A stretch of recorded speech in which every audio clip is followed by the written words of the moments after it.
Renee. And just wanted to say at the start, thank you for giving me the opportunity to speak tonight on behalf of GMB members working right across the health and social care systems. We're 18 months into a pandemic, which has seen our NHS and social care systems face challenges that they've never before experienced.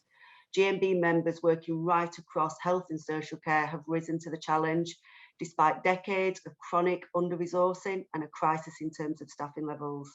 They did all of this, often in fear for their own safety and that of their families and residents and service users. They faced PPE shortages, low pay, and for many, no access to sick pay should they become ill themselves. So considering all of that, we have to ask ourselves why the government is pushing ahead with this bill now. How can it be the right time to push through major reorganisation in the NHS, whilst at the same time failing to say much about social care reform at all?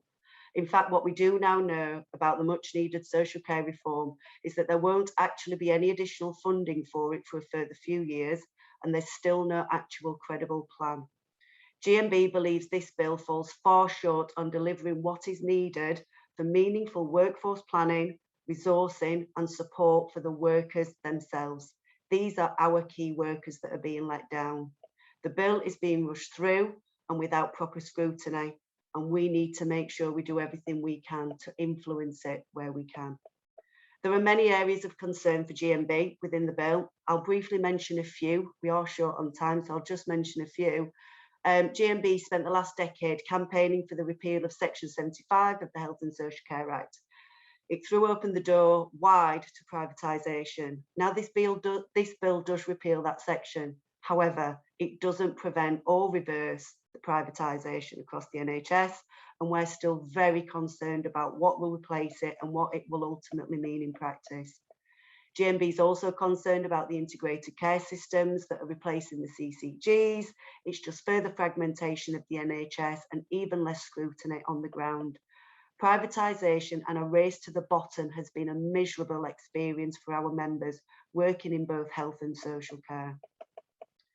Private companies are being allowed seats on the ICS and partnership boards, which gives them decision-making powers over the NHS spending and potentially over workers' pay and terms. We already know that Virgin Care have been lobbying to keep information secret rather than enabling public transparency and accountability. And powers granted to the Secretary of State to abolish professional regulatory bodies. We believe this will lead to a watering down the current skills across the workforce, and with a greater reliance on less qualified, lower paid staff to perform the same duties.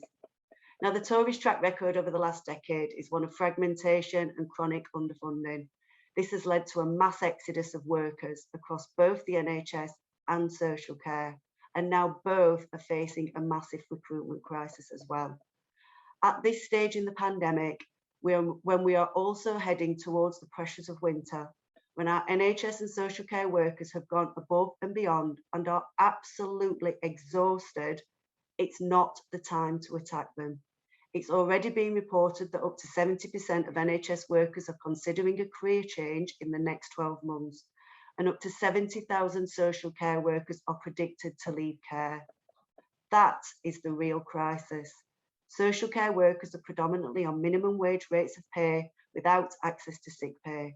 NHS workers have lost 15% in real terms in their pay packets over the last decade, and this bill does nothing to address that crisis.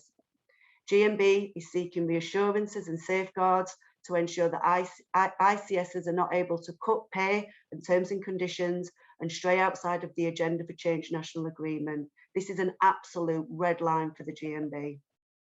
Private companies must not be allowed to sit on ICS boards and make decisions about NHS spending and employees' pay and terms. And the NHS must be the default provider when existing contracts come to an end. We look forward to continuing to work jointly with other like-minded organisations and campaign groups on this campaign as we move forward. And finally, we all know that the backbone of our NHS is our NHS staff, and right now they need your support. The government have offered a paltry 3% in pay when our NHS staff have lost 15% in real terms cuts. Please support GMB and all the other health unions that are currently campaigning for pay justice. Union ballots are open now, and we need to ensure that our workers and our members are using their votes. The GMB's ballot closes on Friday, the 17th of September. We urge all workers to join a union and join the campaigns for pay justice, as well as this campaign. Help us to get the vote out. If you know people who work in the NHS, ask them if they have voted. Or if you have social media platforms, please write a post encouraging all NHS workers to use their vote before the time runs out. And if they're not in a union, they need to join one. So just wanted to say thank you again, and I look forward to being a part of this campaign going forward.